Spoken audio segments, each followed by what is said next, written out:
The views and opinions expressed on this program do not reflect the company, owners, management, staff, clients, or partners.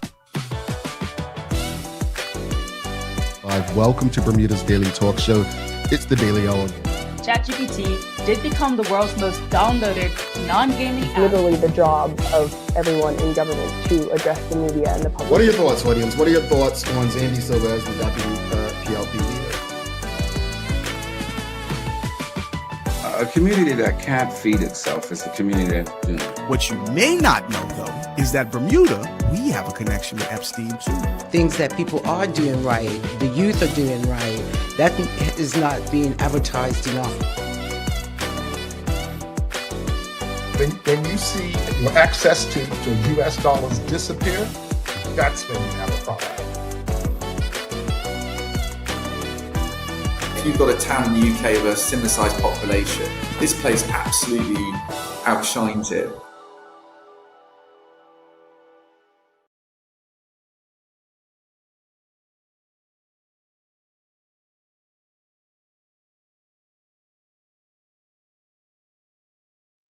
It's Tuesday, the 20th day of January 2026. Welcome to Bermuda's Daily Talk Show. This is the Daily Hour brought to you by the BAC Group of Companies, Medical House Lenders, People's Pharmacy, and Big Love to Hot 107.5 for ensuring that we can pump through the radio airwaves with these most important community conversations. I'm Jamal Hartman. How's everyone feeling today? It is a new day. We are excited. We are happy to be with you on this day. How are you feeling? Everyone have a great weekend. It was a long weekend. Obviously, yesterday we had Dr. Martin Luther King birthday. Give me 2 seconds. And I think I read he would have been 97 yesterday. And I must say, it feels good to live in the city where, Dr. King lived.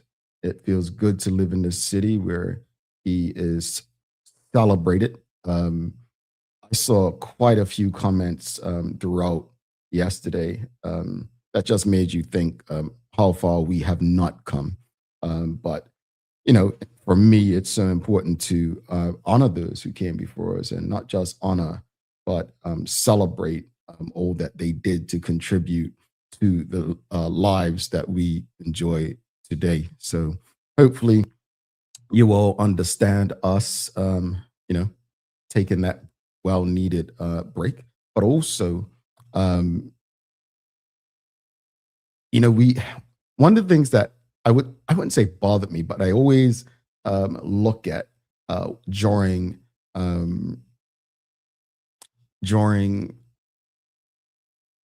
holidays like such, like whether it's Juneteenth or Dr. King birthday, I always look at how people respond to it, right? And I'm fascinated by those who quote Dr. King but live so differently, the things that he represented. It's fascinating to me, very, very interesting to me that people can easily quote someone but live such different life or lives according to how that person represented themselves. But either way, hopefully his legacy continues to inspire people to live better and live well, and keep fighting for justice if that's what your thing is. And for those who don't fight, find a way to support causes that you truly believe in. Anyway, well, greetings everyone, and thanks for making us part of your daily routine. A good one today as we welcome Bermudian actor Daren Herbert on the show. It's been a while, so we're going to be discussing his journey in the film and television space, see what he's been up to since he was last here. Been about 3 or 4 years. So really looking forward to catching up with Daren. The Daily Play is a Remember When today. All right, Remember When today.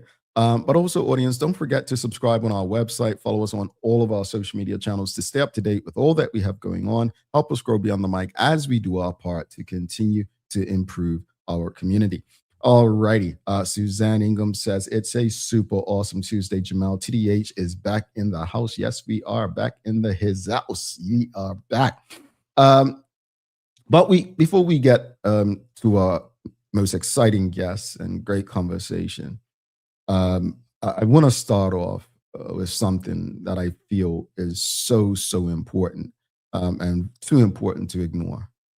There's a story in the news that should stop all of us in our tracks. Elderly Bermudians being evicted and pushed into an unforgiving rental market with nowhere to go.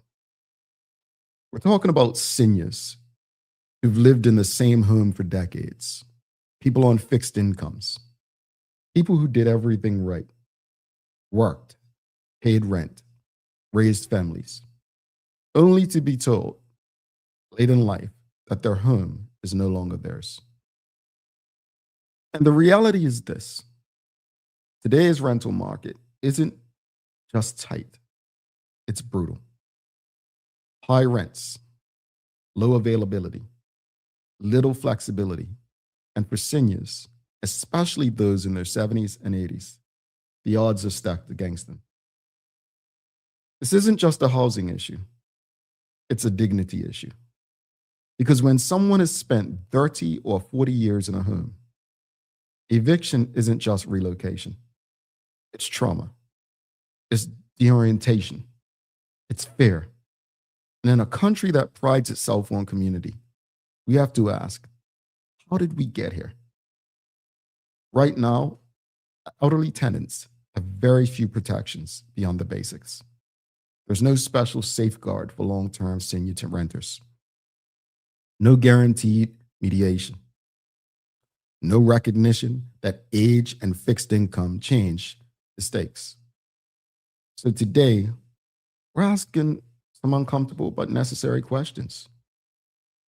Should seniors have stronger tenant protections? Should long-term residency matter? And what does a compassionate, realistic housing policy look like in an aging Bermuda? Because, a society is judged by how it treats its elders. And right now, too many are being left to fend for themselves. Audience, this is a serious question, and one that every last Bermudian should care to engage with.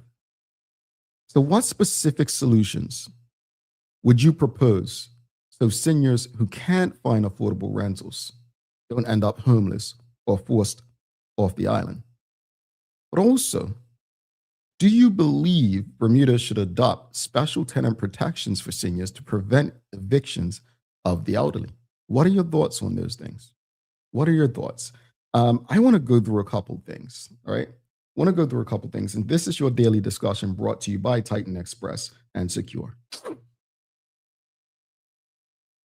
I think the article in the Royal Gazette about the 82-year-old woman who had lived in the same apartment for more than 40 years, who was ordered to leave after a dispute with a new landlord, illustrates how precarious the rental situation is for older Bermuda. Age concern says older adults generally have the same tenancy rights as others, but very limited age-specific protections, especially for long-term renters. This case highlights broader issues, scarce rental inventory and affordability challenges that make it extremely difficult for seniors to find new housing when displaced. But why does this matter? We know that Bermuda has been experiencing a rental housing crunch with very low inventory and high demand, pushing rents up across the market. Realtors reported unusually long wait lists for units, with far fewer apartments available now than in prior years. A squeeze that affects everyone, but especially low income or fixed income seniors. Let's talk about seniors on tight budgets. Older adults often live on fixed incomes, pensions, or limited savings, making rising rents and housing competition even harder to manage. Without landlords keeping units in the long-term rental pool, many seniors find themselves shut out when units go to higher bidders or become short-term vacation rentals.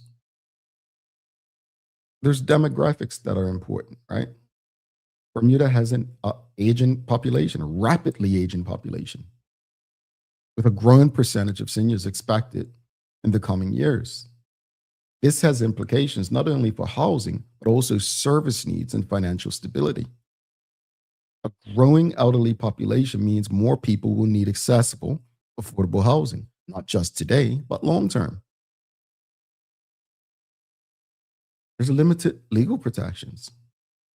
While tenants have legal rights, there is no special elderly tenant protection that guarantees long term stays, even after decades in a home. In other jurisdictions, protections like extended notice periods, eviction mediation, and elderly specific tenancy rules help seniors stay longer. Advocates often urge better legal aid for older renters so seniors understand their rights and options. Let's talk about community response and needs. Charities have been calling for more help with housing for seniors, including transitional housing and options to move into affordable units. Discussions around a national senior strategy in Bermuda 2024 to 2030, point to an ongoing effort to address housing, accessibility, healthcare, and senior well-being in a structured way. But the recent eviction case underscores that policy planning must translate into actual protection on the ground. So we've got to ask ourselves, are current housing policies leaving seniors uniquely vulnerable? Should there be laws to protect long-term elderly tenants from eviction without cause? Is Bermuda's housing shortage structural? And how can supply be increased? And should there be targeted programs like senior rental subsidies or dedicated senior housing, subsidized or incentivized? This is a great concern, audience. So what do you say? Like, what specific solutions would you propose so seniors who can't find affordable rentals don't end up homeless or forced off the island? And just a yes or no, do you believe Bermuda should adopt special tenant protections for seniors to prevent evictions of the elderly? You all know I always say I'm not a friend of DEI. I'm not a fan of DEI. But I actually do appreciate DEI. When I say I'm not a fan, it's because in certain instances, people do deserve privilege. If someone is disabled, they do deserve privilege. We should discriminate lawfully and allow the disabled person to park closer. I believe in that stuff. In this case, I believe that we should find a way to ensure that people have a place to live. Again, this is a matter of dignity. And it is unfortunate because the housing market is private business, right? In Bermuda, many people purchase homes as a way to make additional revenue and income. And it's tough telling someone who owes the bank hundreds of thousands of dollars for their mortgage and they're struggling, that they cannot raise the rent to help pay that. We have to find a balance here. It's a scary situation. Now, I mentioned community. We must ask ourselves, are we as a community doing enough to protect the elderly? I always say the elderly and children are the most vulnerable among us. And I'll throw in the disabled. They're the most vulnerable. And we have to ask ourselves, are we doing a good job of protecting the elderly? Protecting those who can't necessarily do for themselves like they once were able to. This is a scary situation that all of us should be concerned about, because if we're lucky or blessed enough, who's to say this can't be us? And let me be clear, because there are some people who believe, oh, well, I own a home, so this will never happen to me. Let me tell you a little story. was talking to a homeowner recently, and they said, that couldn't be further from the truth. Because even if I were not, I were, whether I'm a renter or a homeowner, as a homeowner, I still have to pay to keep my house up. Based on my fixed income or a pension, do you know how expensive that is? That's why some elderly people, the houses are breaking down because they can't even afford to keep their homes up. So there's got to be some sort of elderly insurance, protection, something. And we cannot wait. We can't wait till we get there to address it, if that makes sense. So, audience, again, what specific solution would you propose so seniors who can't find affordable rentals don't end up homeless or forced off the island? And do you believe Bermuda should adopt special tenant protections for seniors to prevent evictions of the elderly? I'm going to say, yes, we need special protections. We cannot allow people who have worked their entire lives, blood, sweat, and tears into our society to go out like this. Now, I don't know if, last week we spoke about a seed fund, right, for newborns in Bermuda. A couple of days before that, we spoke about an emergency safeguard fund so that people won't have to use GoFundMe. Now we're talking about an elderly fund, possibly. A fund to ensure that those who worked so hard for the Bermuda that we enjoy today don't have to suffer in their latter years. So, do you believe Bermuda should adopt special tenant protections for seniors to prevent evictions of the elderly? Well, Anika DeShields says yes. I'm just going to take it that most of you in the audience are going with no, since you're not responding this morning. I'm going to guess that you're saying no. And if that's the case, I'd like to know why. I'd like to know, why is it a no? Help me understand the no. This is a very delicate situation, audience. And, it's not like I haven't heard these stories. It's not like I haven't heard these stories before. People who work in spaces who have said, Jamel, this is even worse than you think. Really? Oh, yeah, it's bad. It's bad. People living in spaces that you wouldn't want farm animals to live in. Elderly people. Families not taking care of their elderly family members. I thought we were a tight community. I thought we were a loving community. What specific solution would you propose so seniors who can't find affordable rentals don't end up homeless or forced off the island? And do you believe Bermuda should adopt special tenant protections for seniors to prevent evictions of the elderly? Anika DeShields says part-time workers should have insurance coverage and full benefits. But what about those, Anika, who aren't working at all? They're just living on their pension. They've retired. They've done their time in the workforce. What about those folks? This is your daily discussion brought to you by our friends at Titan Express and Secure. Folks, let us know.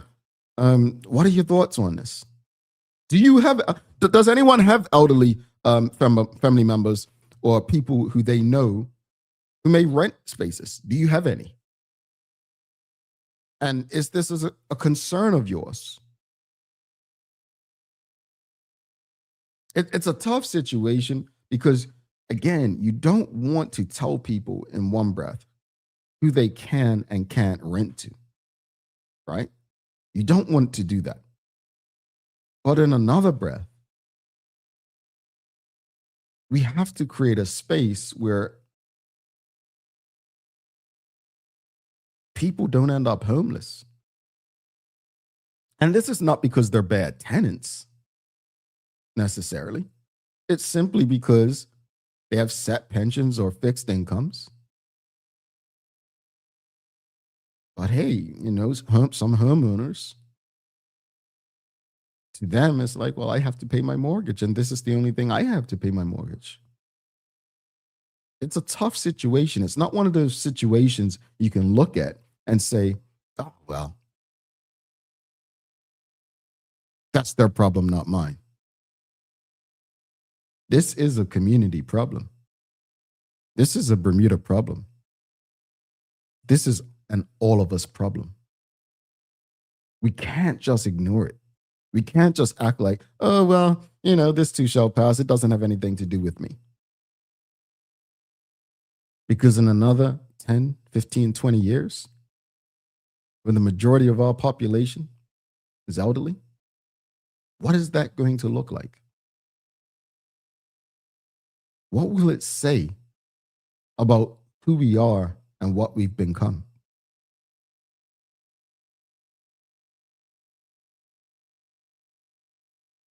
This is not the Bermuda we love to brag about, the Bermuda we enjoy and felt privileged to be born in.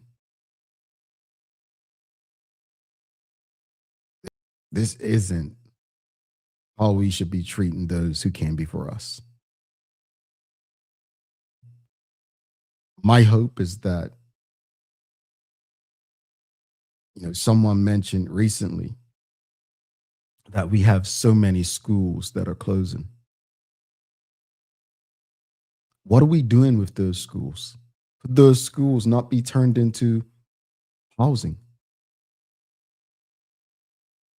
Could we not find a way, you know, years ago when Spice Valley closed, they said it wasn't fit, you know, not a healthy environment. Well, they have businesses there. They have a church there. Now you've got so many other schools closed, Prospect Primary, among many others.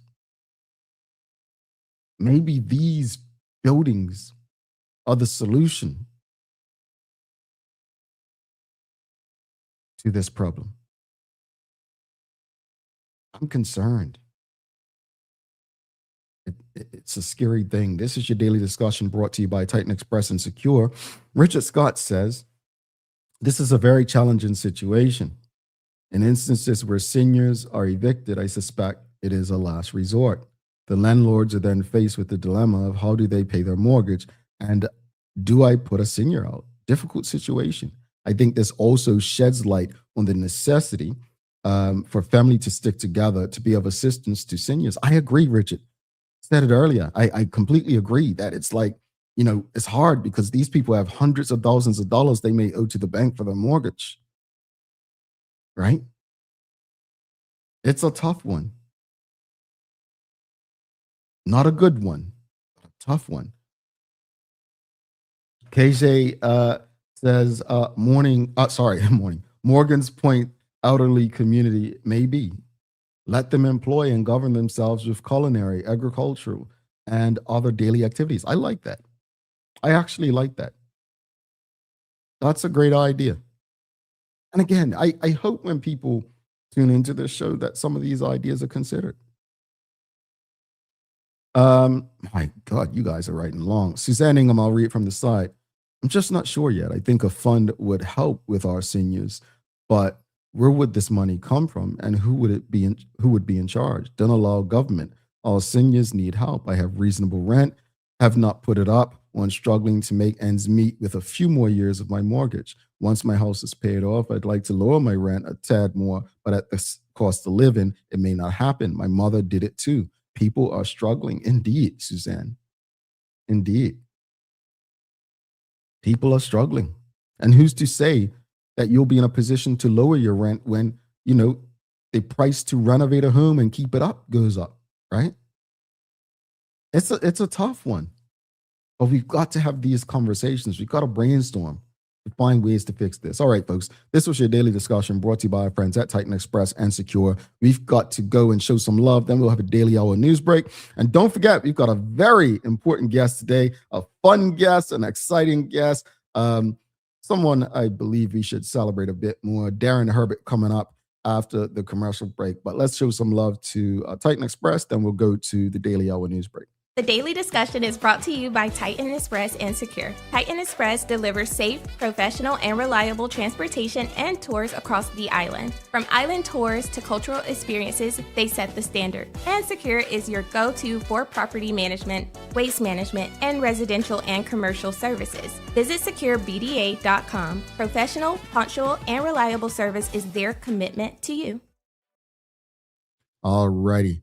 Thanks so much. Let's go to the daily hour news break, and then we will go to commercial break and then bring our guest on for the day.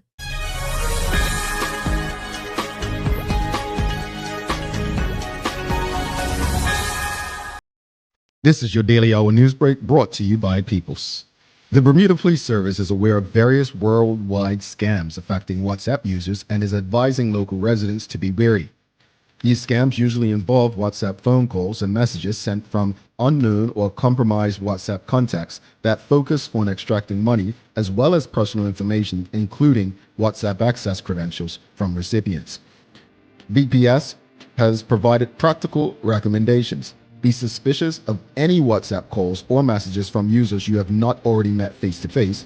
Ignore requests for personal or financial information, and consider taking steps to secure your WhatsApp account through two-step verification and email confirmation. Suspected cybercrime can be reported through the BPS online community reporting portal. That's at portal.police.bm.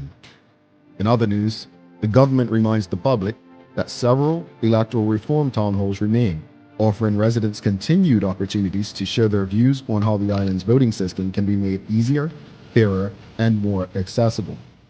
The Minister for the Cabinet Office and Digital Innovation, the Honorable Diallo Rabane, JPMP, explained public feedback has made it clear that improvements to our electoral process are needed.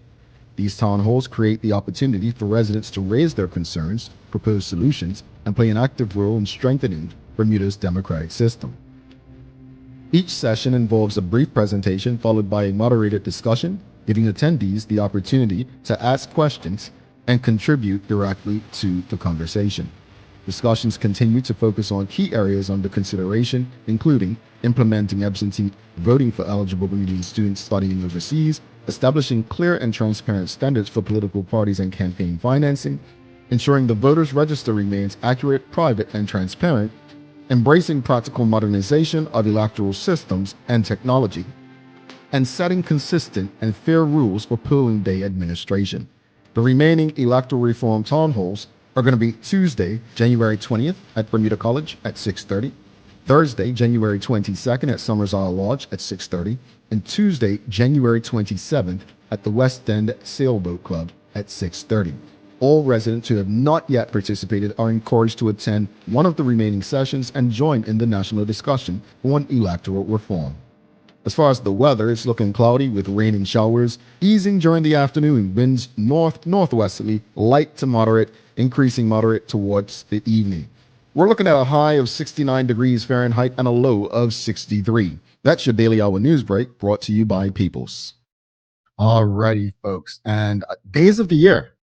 It's a fun one. We're going to go with it's Take a Walk Outdoors Day. So I want to ask you, audience, let us know, where is your favorite place to take a walk in Bermuda? Like outdoors, obviously, not through your house to the refrigerator. That's my favorite place to walk. But what's your favorite place to go for a walk outdoors in Bermuda? What's your favorite place to go outdoors for a walk in Bermuda? Now, what's that place down there, Clearwater, that everyone loves to go to? I haven't been there still.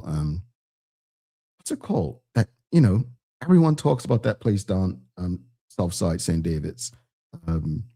What's it called? You know what I'm talking about, the nature reserve down there. But a lot of people say that place. But I mean, I'm not really a nature walker guy. But if I had to choose a place to go growing up, it would be somewhere like the Arboretum. Yeah, the Arboretum in Devonshire. I would probably say there. But what about you, audience? What would you say? Yes, Nika DeShiel says it. It's Cooper's Island, South Side, Cooper's Island, Bermuda. Beautiful. See, you know what, audience? I'm going to Cooper's Island next month. I will be down to Cooper's Island because it's absolutely no reason why I should never have experienced Cooper's Island. So we're going to fix that. Anika DeShiel says, you need to come to Cooper's Island. Your life will be changed. Okay, she's going to meet me there. We're going for our walk. Suzanne Ingham says, along the trails mostly. Sometimes just walking home from work is great too. How far is your home from work? Not trying to get in your pocket, but are you talking town to Somerset, or are you talking like from town to like Spanish Point kind of thing? But what else, audience? Let us know. It's the days of the year is Take a Walk Outdoors Day. So let us know your favorite place to enjoy an outdoor walk in Bermuda. We're going to take our first break. We'll be back after this break with our very special guest for the day. We've got Bermudian actor Daren Herbert. Stick with us. People's ACW, located at King Edward VII Memorial Hospital, carries over-the-counter medicines, toys, cards, and even toiletries. Our knowledgeable staff are there whether you're at emergency, visiting family, or a member of BHB staff, to show you our best even when you're feeling your worst. People's ACW, we're here for you.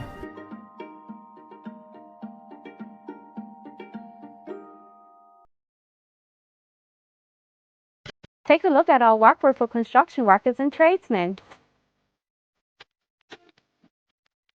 Durable, stretchable in all the right places, and plenty of options for tools and accessories. Paired with our wide range of tough and comfortable footwear, you can't go wrong. As you can see, Medical House really is a one-stop shop for everybody. We can't wait to see you. See it all at our new expanded location on Bakery Lane. Discover Drop It, your go-to grocery delivery. Browse and select from a wide range of groceries, from fresh produce to daily essentials. Our friendly drivers deliver fresh groceries to your door fast, saving you time and hassle. With Drop It, you get fresh groceries delivered fast so you can focus on what really matters.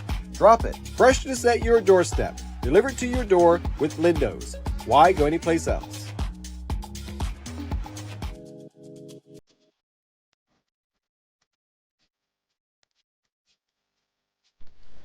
For over 70 years, Bermuda Pest Control has been protecting homes and businesses island-wide. We offer a full suite of services, including rodent control, termite fumigation, and general insect control and maintenance. Our team of experts will quickly and efficiently eliminate any pest problem you may have. With Bermuda Pest Control, you can enjoy a pest-free home in no time. We're committed to providing fast, reliable, and solution-driven services for our customers. It's what we've been doing since 1952. Call Bermuda Pest Control today and say goodbye to pests for good.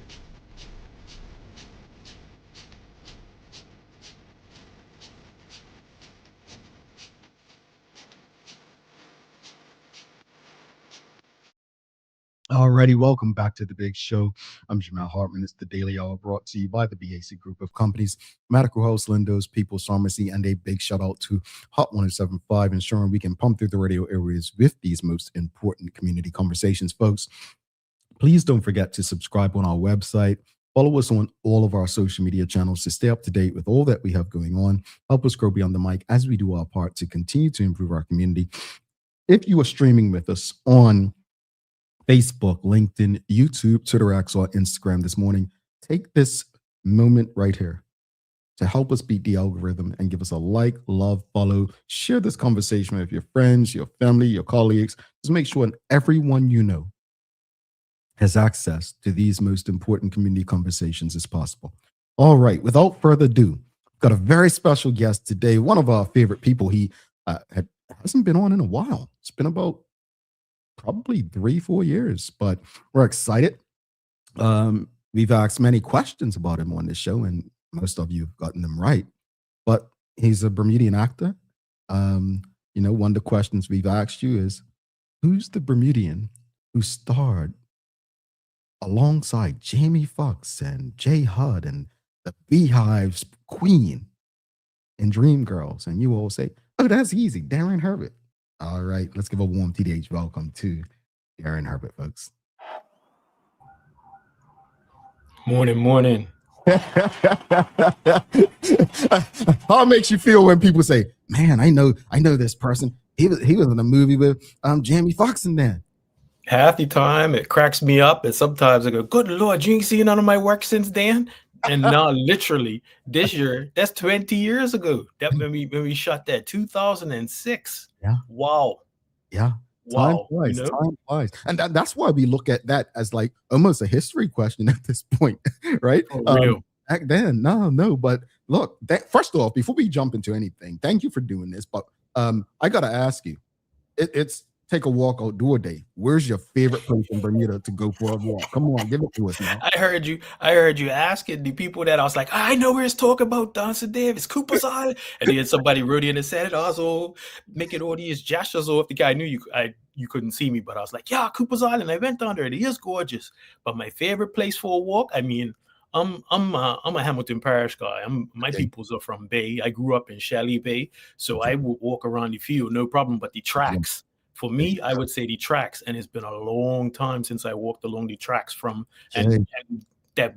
See, now you're making me start fighting already because I'm remembering my favorite route. Like we would go both directions. We used to walk up Shelley Bay stretch from Shelley Bay Beach and go the opposite way towards Flats, where they built that bridge that nobody could use now because they found caves on it. Somebody's got to sort that out. That thing can't sit there unused. I'm just saying, that's common sense. Either you're going to use it or you're going to take it down.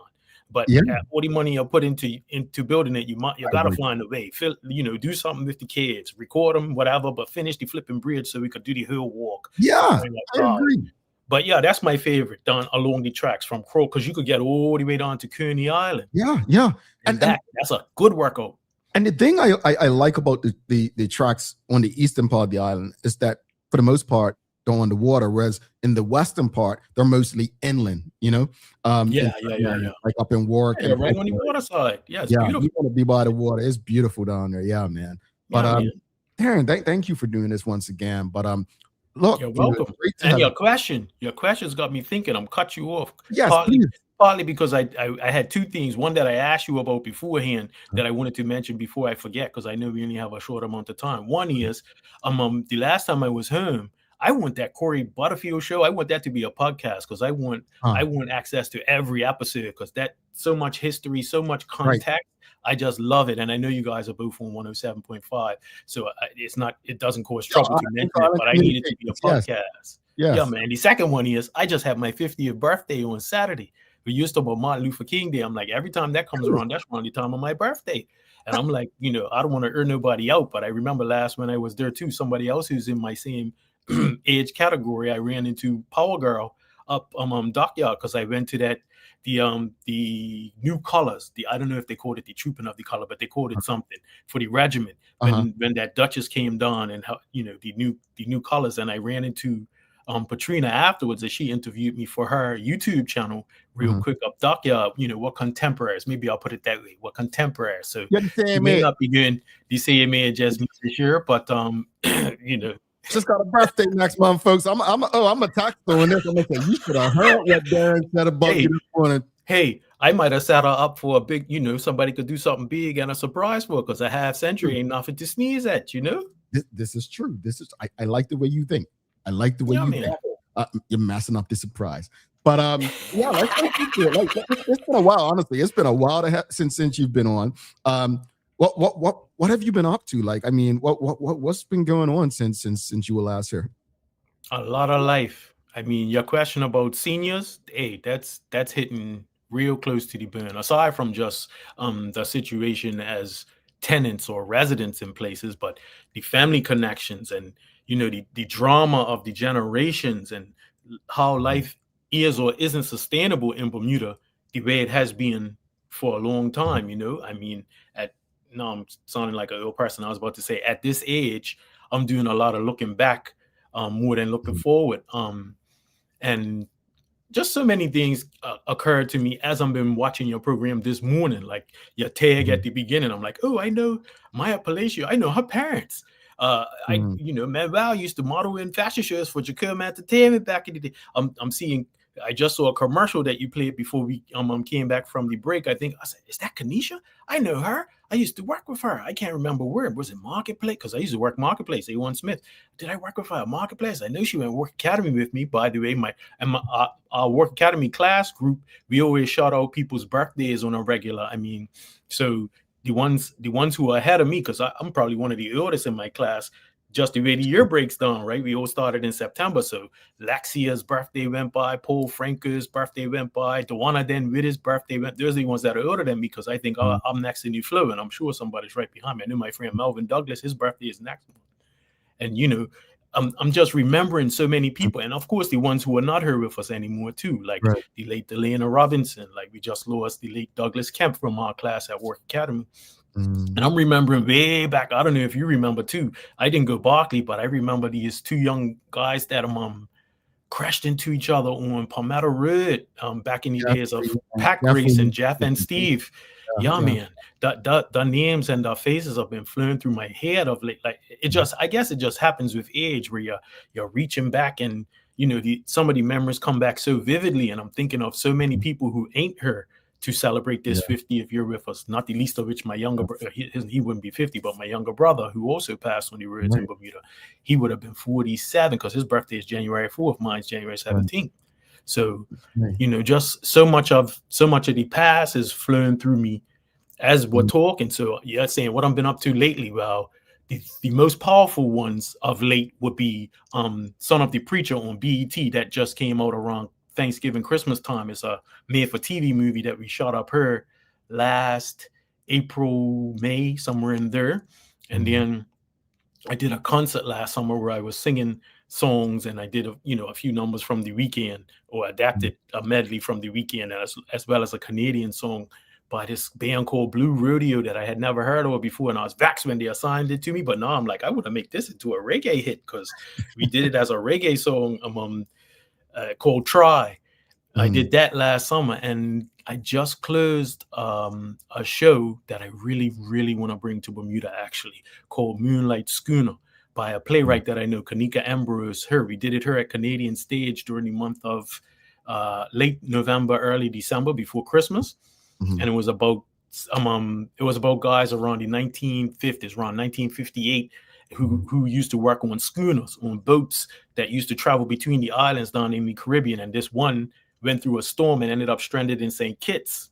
And it just, the play told the story of like 2 nights in St. Kitts, basically. And of course, both my dad's parents are from Nevis. My grandma, who I never met, a Maynard from Nevis, and my bumpa, who's, you know, James Herbert. You know, shout out to my cousin Alexa Herbert Lightborn, who's also in government at the current moment too.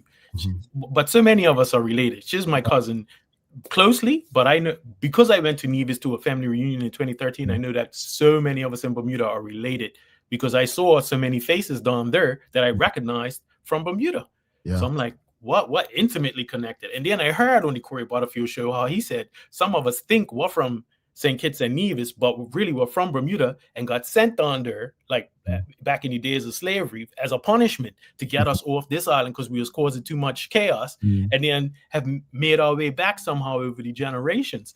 And I'm like, I need to know more about this. I also heard a story regarding that a lot of us have people who were from other islands, then went to St. Kitts and Nevis, and then made their way to Bermuda. But see, my immaturity, and I've shared this publicly before, and I share it because I don't want people to be as ignorant as me. My nana, my mother, and my sister in 2001 went down to St. Kitts for Christmas, and I didn't want to go because I just, I had been on a Caribbean cruise. I had no interest in going to any islands. That was just my ignorance at the time, and it's something I'll always regret. My mother's no longer being her. My nana, the stage to really explain and explore. And my sister, I mean, she was so much younger then, probably didn't have an understanding, but it's always something when I hear people saying that, it always brings that thing back where you're like, you had the opportunity to go and with your extended family and people from Bermuda that I didn't know with relatives that they told me, oh, they were there too, they came. So I think you still can too. It's not, it's not in the past. You could still go, mate. It's well worth it. I mean, we were talking about Charlie Jaffers too earlier on. His parents moved back down. About his, his daddy and his stepmom. They moved back down there. I know them. I grew up with them. We went to First Church of God together. So shout out to Charlie and Tony too. I know them. Yeah, shout out to you. Could go anytime. You got family down there. So it won't be hard. I mean, people might see your face and call out a name that you ain't never heard and be like, So he looked just like cousin. Yeah. And that's the beginning. Oh, now y'all got family down there who you never even knew of, and now you got a place to stay whenever you come. Yeah. Let me tell you, if I go Nevis, oh my word. The people that came to that family reunion, the premier at the time, the airport was already named after him, Vance Amory. He was still living, and he was at the family reunion. And I mean, so many people on the island. Almeda Brooks was my cousin who put it together. I hope she's still living. I don't know because I haven't been in contact in a long time. But I have cousins on St. Kitts who came over, who took me around by hand and said, okay, you're descended from Miss Tom, because I told them who my granny was, and she put together the pieces. It's people who keep that all in their head as far as, the family history. And she took me around by my hand and introduced me to this is your cousin by and she used to introduce me to everybody. It was like a week. By the end of the week, I was doing it myself, going up to people. Oh, who are you? I'm Daren Herbert. I'm descended from Miss Tom and yeah, man. So she kind of taught me my the generational links in a way that I would have never known. And I'm not 100% versed in it now, but if I needed to go down and piece it together, I know who to start with and go to the churches and the archive and try to put together the history on my own. You could do that, man. It's not too late. Yeah, for sure. The opportunity is always there as long as we have life and opportunity. Yeah, man. To do it. But just circling back, I mean, I think we don't do a great job of sharing. It's funny you mentioned like family and so on. We don't do a good job of discussing and celebrating one another and sharing stories about one another. One of the joys I have in creating Bermuda Trivia in particular is so that people will always understand who they are and where we were and who we've become and where we're going. It's storytelling in the games. And so it's a pleasure to kind of know that you're still learning from people, like listening to local radio when you're in Bermuda, but also coming to share your stories as well. But as far as film and television, it can be tough and unpredictable. What are some of the biggest realities you've had to face in that industry? Well, I'm blessed to get to do it and live my life as a professional artist. And I've been doing it for 20 years. That was Dreamgirls was the first film I ever made. I don't have a long list of them on my resume. I was just looking at my resume of recent because I was putting together a package for somebody and I had to research my own self.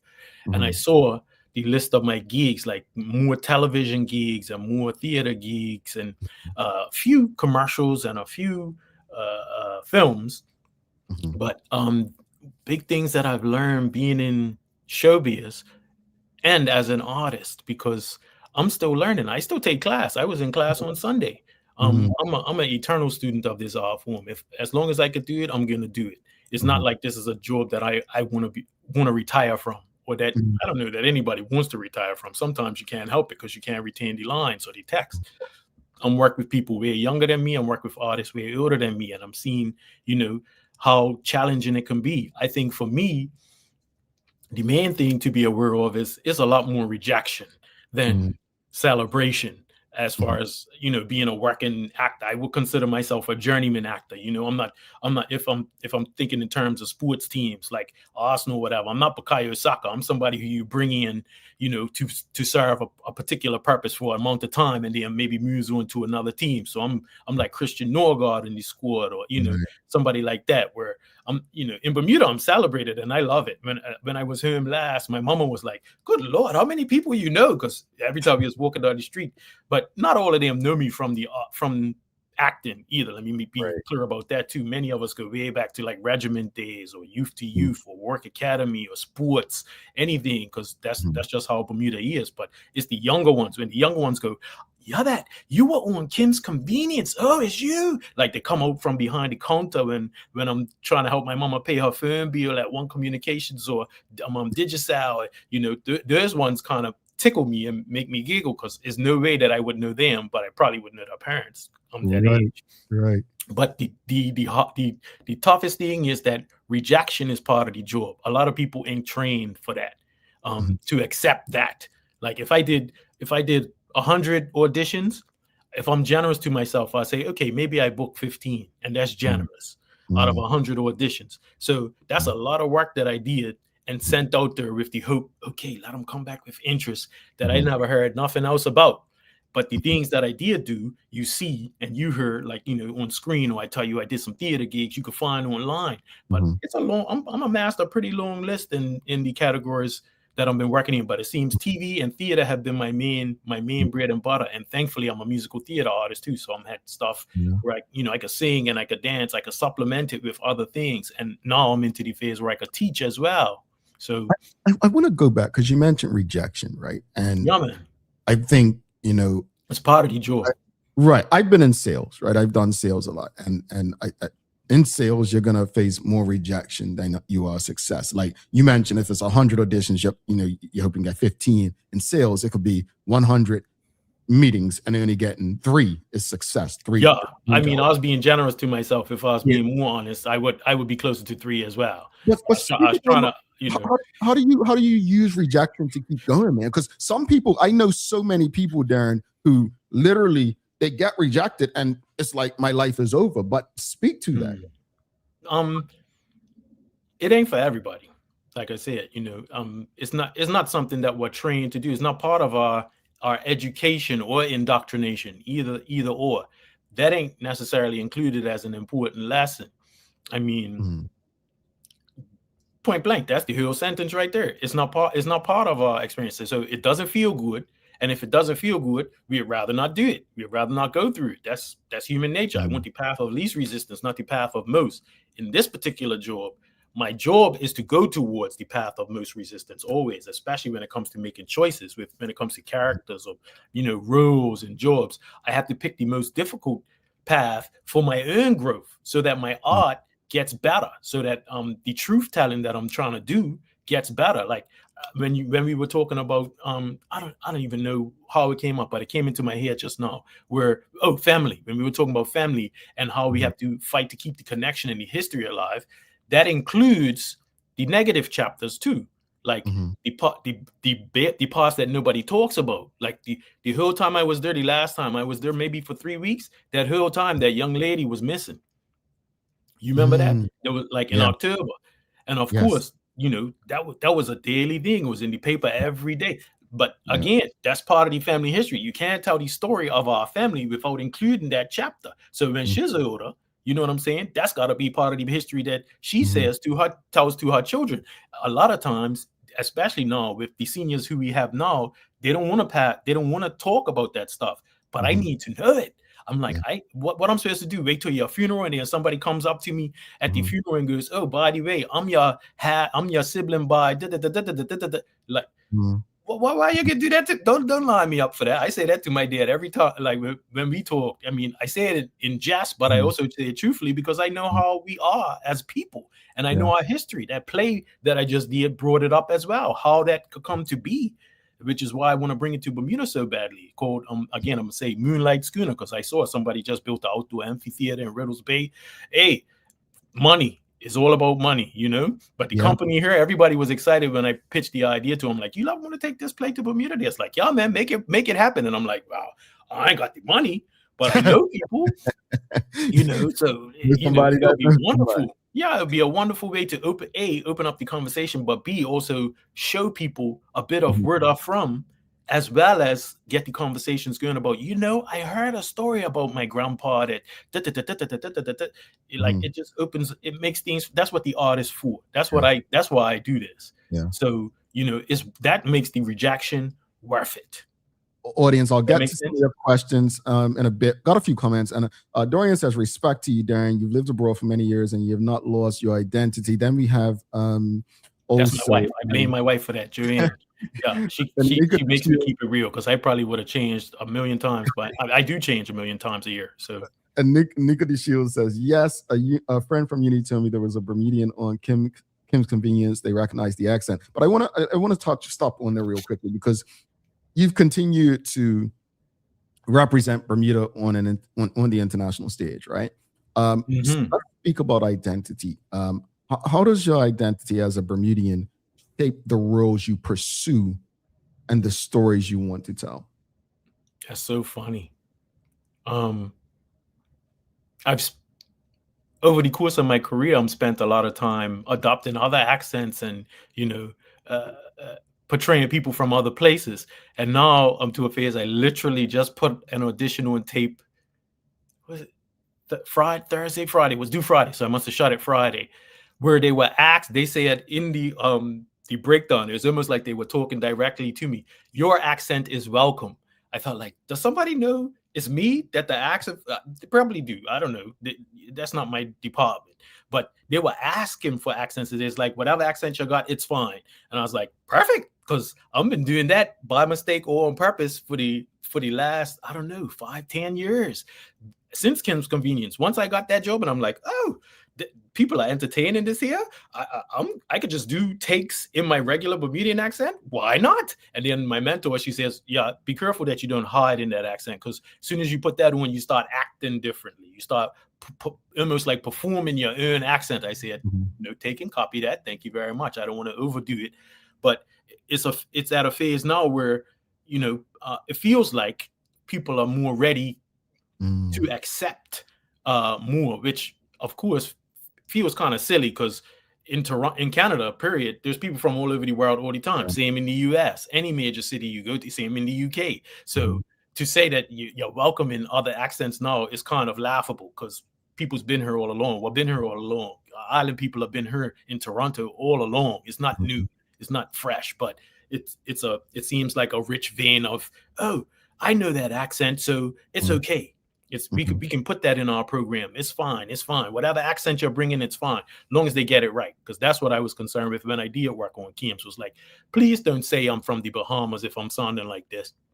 Don't say some other island, because that happens all the time. When I say I'm from Bermuda, people go, oh yeah, I was in Bahamas and da da da. It's like, yeah, same thing. I was in Barbados and da da da.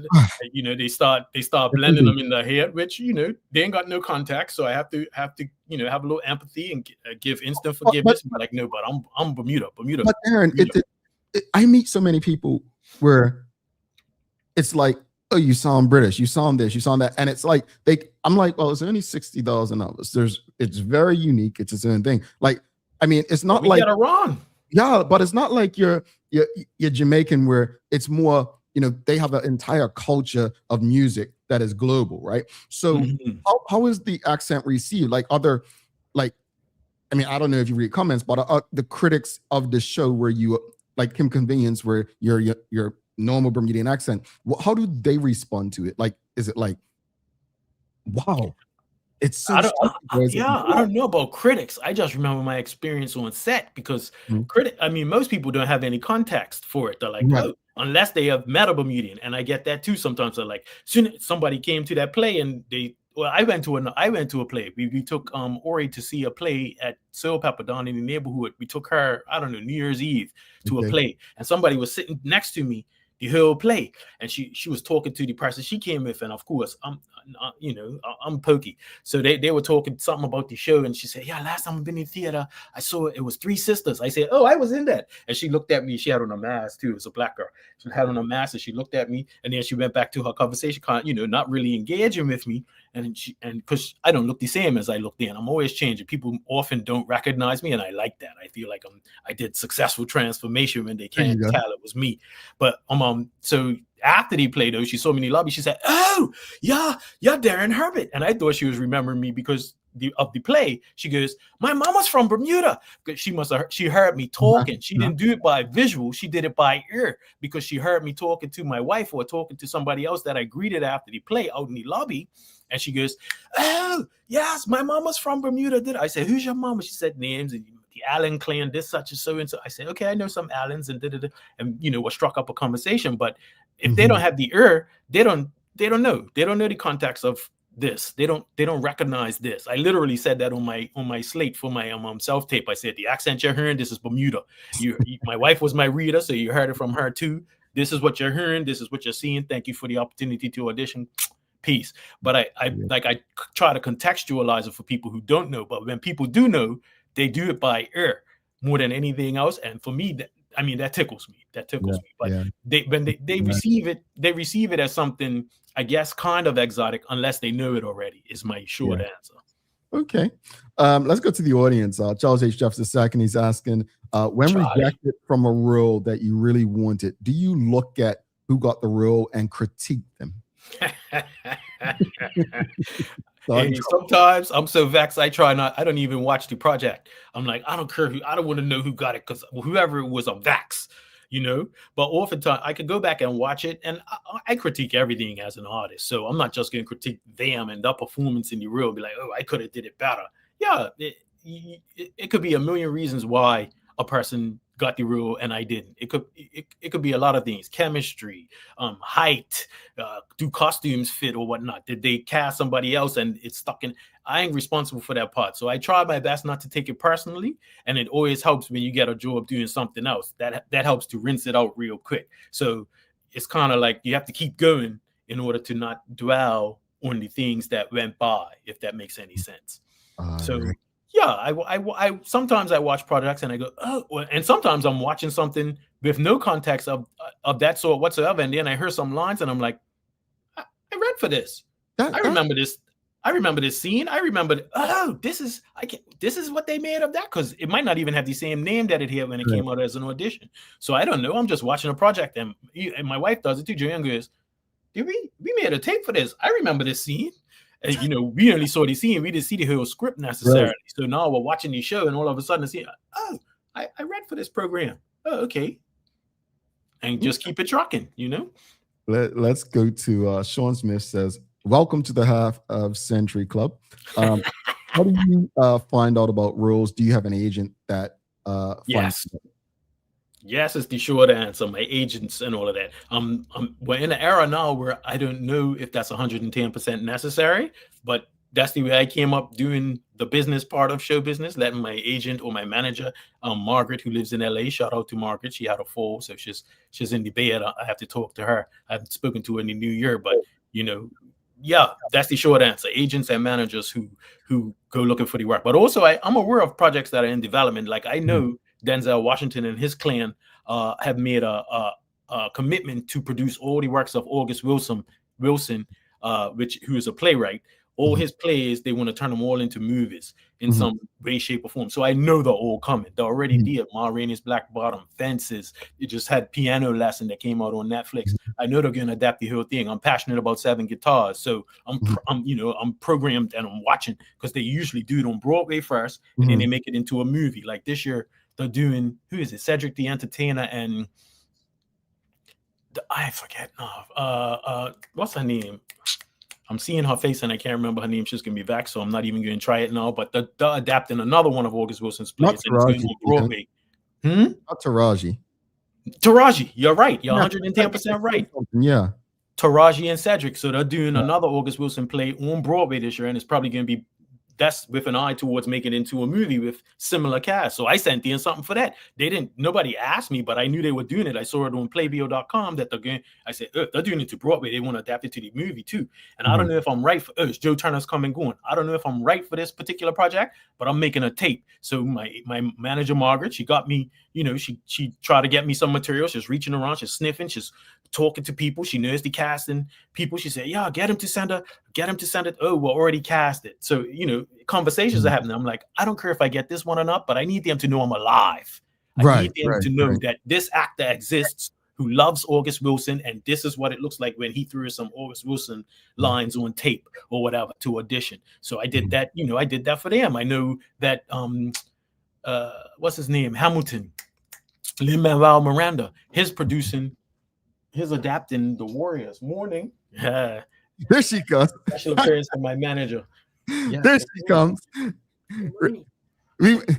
We were talking about the show prior to Daren coming on, saying he hasn't been on since his daughter was so young. She came in the background and she came to speak to us, folks. I have to negotiate because I didn't ask permission to use the room. You were sleeping in my room. I apologize. I didn't ask permission. I came in here because it was the wee hours. Yes, I can move. We're almost finished. Can I finish up and then we'll come out of your room? Folks, it's getting kicked out. Yep, I'm getting kicked out. Why? We're on borrowed time. Okay, I'm coming out. Borrowed time. But I told him, we discussed this before the show. I said, and he said, no, I'm got it. We're not gonna have to deal with that. She's not up. She's not up. Yeah, she was. She's up now.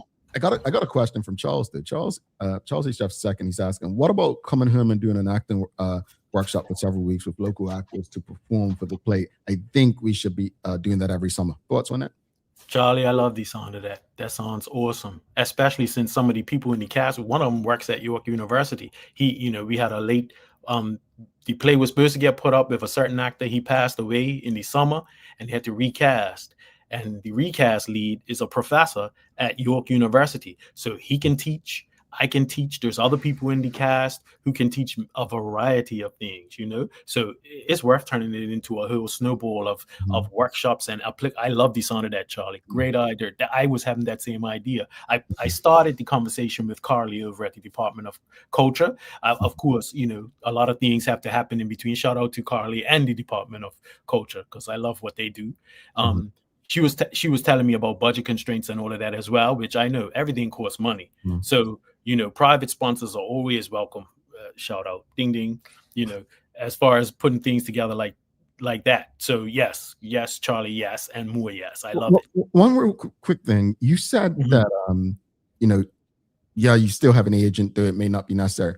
I was watching something, I think it may have been a Breakfast Club interview, something where someone was on there speaking about how different the agency, the business is now with social media. Like you can literally get roles from just what you do on social media. Have you found that challenging versus what you're used to, or have you found it advantageous?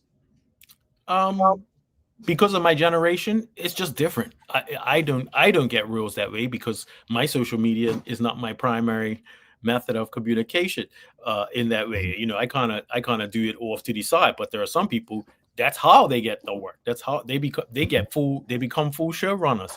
I beg your pardon.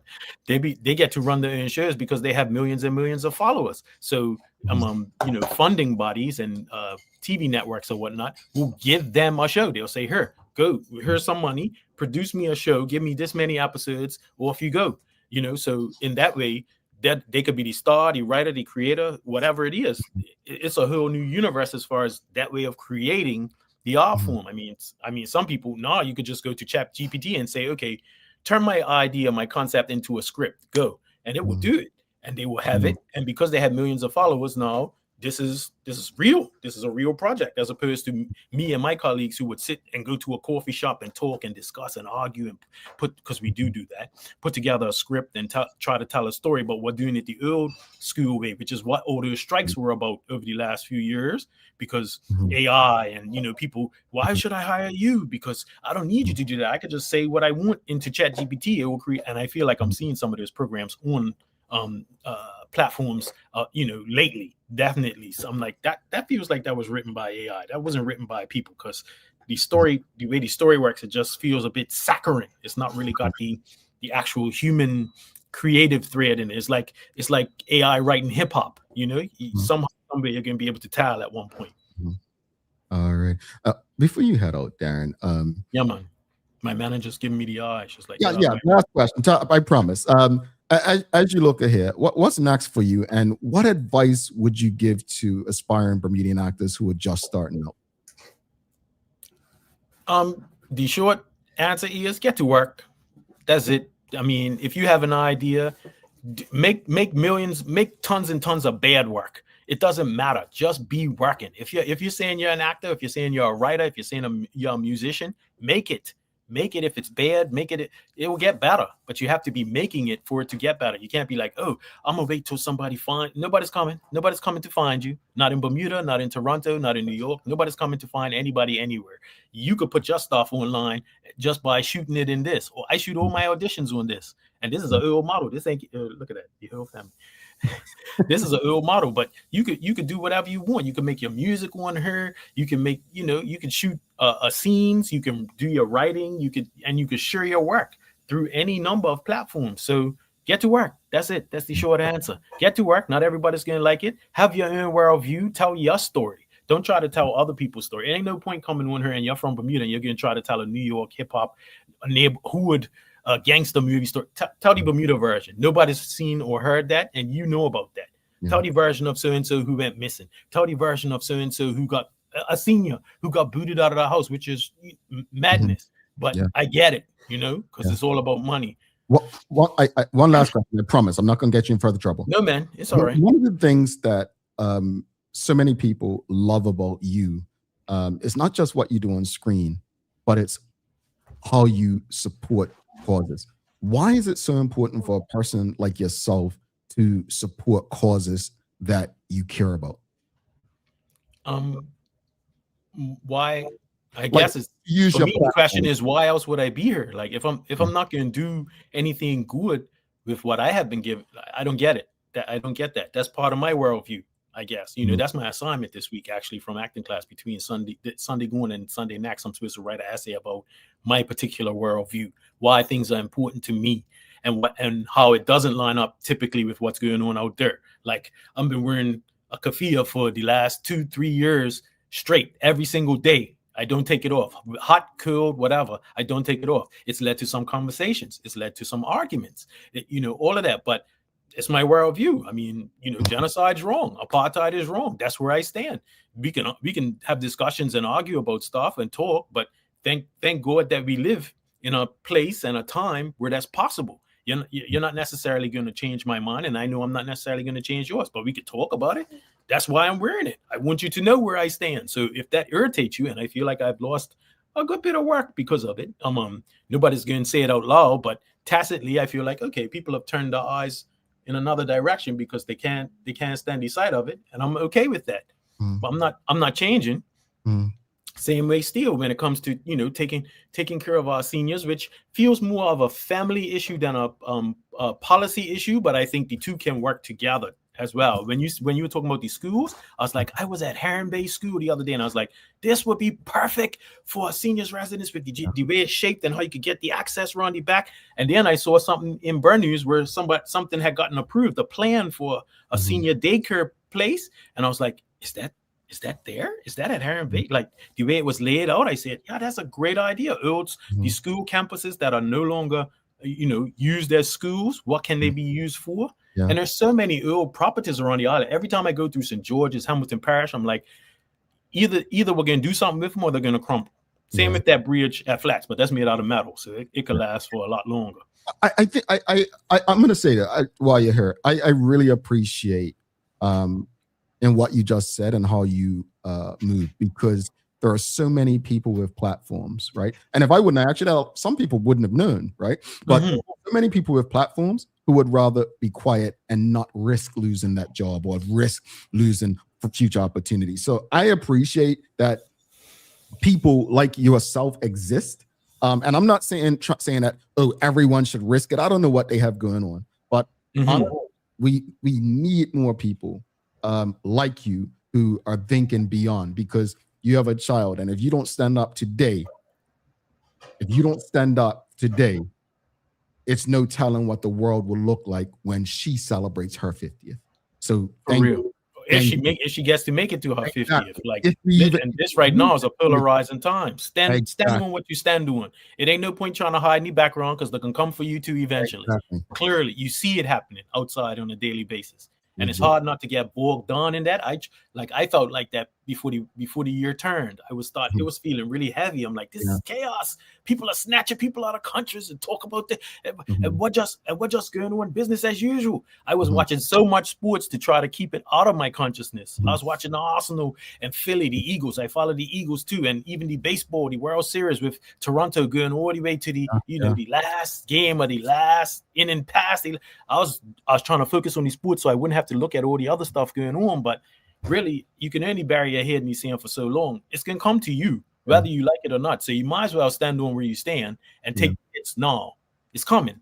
I know you got to go. I said, but a lady in the audience has a question that I really would feel bad not asking. Go for it.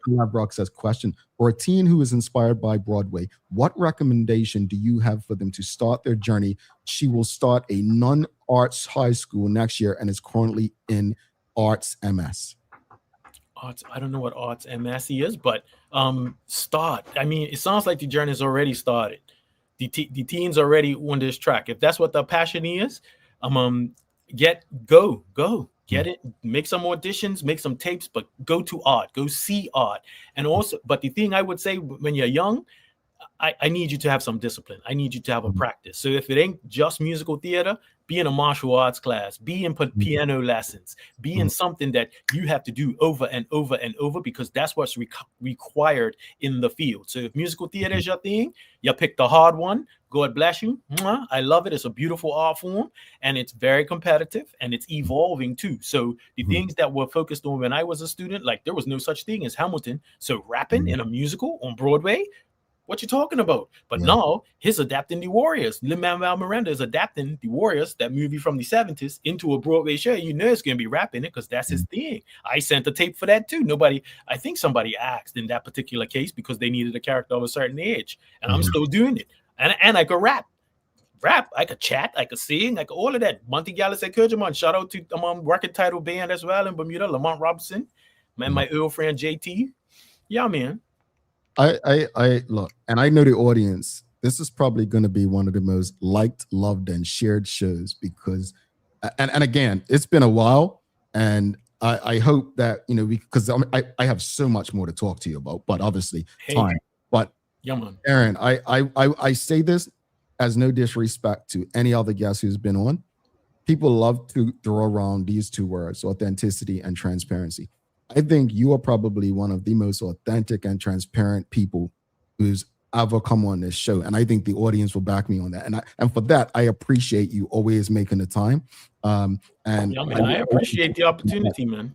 No, thank you. And tell your wife, Joanne, and is it Ori? Do I pronounce it right? Ori, yep, you got it. Ori, thank you, Ori. And we'll be in touch, Daren. Thank you. You sent me a mailing address, so I'm going to be sending you something very soon. Thank you for what you do, and have a wonderful day, good brother. Yeah, man, thank you, and keep doing what you do. Thank you so much. Talk soon. Bless. All right, Daren Herbert, folks. Folks, if you appreciated that conversation, please give us a thumbs up, a love, a like. Make sure you share the conversation with your friends, your family, your colleagues. I'm so glad his daughter made an appearance, man. We were talking about it before this show, and I was like, oh, I remember last time she was so young and she came in an appearance and she spoke. It's like, oh, that ain't gonna happen today. She got you, bro. She heard you. She heard you, bro. We're going to take this final break. We'll come back with the Daily Play. But in the meantime, show us some love. Show us some love, audience. Make sure you share the conversation. That's what authenticity is right there. You saw it. If you've never heard a Bermudian accent, you heard it today. Dreaming of expanding your business? With BDC's Loan Guarantee Program, we support your ambitions. Get up to 75% guarantee on bank or credit union loans up to $300,000. Just your vision and our support. Apply today and unlock new business opportunities. BDC, Bermuda business starts here. Looking for the best care for your pets? Novazok Feed and Supply has everything you need, from top quality foods to toys and supplies. We've got it all. Join our frequent buyer program and earn rewards every time you shop. Plus, we've been awarded the Clever Customer Initiative program for helping you save more. And don't forget, we open an hour early on Saturdays so you can get a head start on your pet care. Visit us today or shop online for easy pickup or delivery. Your pets will thank you. Every space has a message, whether it's a store, a government office, or a doctor's waiting room. With Store Tunes Radio, Transform your environment with customized music and professional messaging that keeps people informed, engaged, and at ease. Easy to use, built for organizations of every kind. Powered by Bermuda Communications Group. Stuart Tunes Radio, the soundtrack to better customer experiences. Visit stuartunesradio.com to learn more.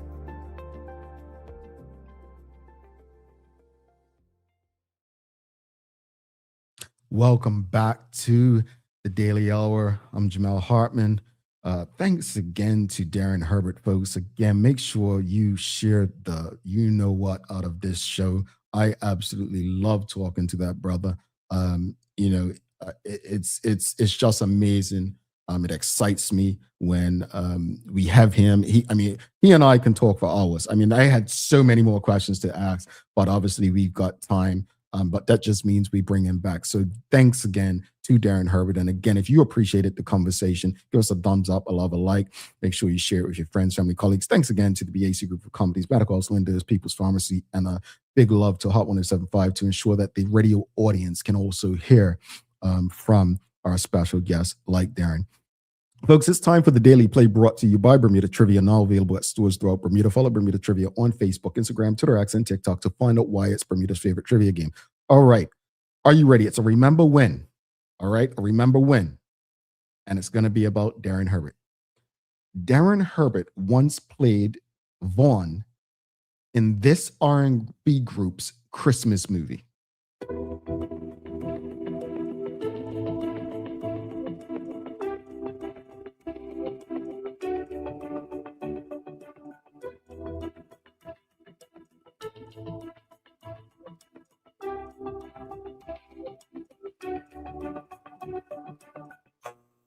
You all are Googling. You all are Googling. I know you're Googling. Or chat GPTing or co-piloting or Geminiing or whatever you use. All right. The R&B group was En Vogue. An En Vogue Christmas, folks. En Vogue. That was the group. No one saw that. I remember a lot of people were talking about it on social media. That was, what year was that? That was like 10 years ago, probably. Yeah, he appeared in En Vogue Christmas. Yeah. 10 years ago. Man, I appreciated that conversation. But going back, let's not be lost in the excitement that we shared with Daren. I love how he even brought the discussion into today's conversation. I hope if you tuned in late and did not see the discussion this morning, go back and watch it. It's a scary situation for Bermuda and Bermudians. It's a situation that, as a tight-knit community, we should not be experiencing. But it is our reality. And it will remain our reality until we find solutions. As I said, we've got to have community conversations about what's happening with the schools that are closing. This is not a dig at the church, but there are less people in Bermuda. There are less people going to certain churches. Some churches only have about 8 members in the congregation. Maybe it might be best for God to tell you do something with that property and house people and go and, be a part of another congregation. Schools, churches. But most of all, families. We have to do a better job of loving one another to ensure that our relatives are not in these spaces as they age. Yes, government has a job to do. They can create some policies and legislation that can help. But no amount of legislation or policies can tell us how to love one another, treat one another, and take care of one another. At some point, we have to understand that our fate is based on the decisions in which we make. got to give you some daily inspiration, don't I? It's only fitting that I choose a quote from Dr. Martin Luther King. And I don't want to choose one you all gave me last week, but I want to say, I'm going to use this one this morning from Dr. King. We must all learn to live together as brothers, or we will all perish together as fools. I think that's appropriate for the discussion this morning. We have got to find a way to understand the importance of community. Real quickly, just one more thing on Daren Herbert. You all love to talk about authenticity. That brother brought it.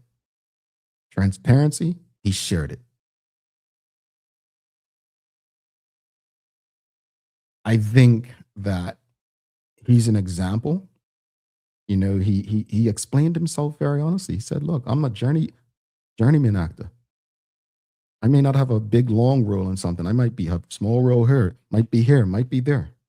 He's telling you the reality of an industry where we only see people when they're big stars. That's not to say he still may not become one, but his journey, oh boy, you can see he enjoys it in the way he shares it. Imagine if all of us enjoyed what we do for a living in the same manner that he does. All right, folks, I'm going to let you go.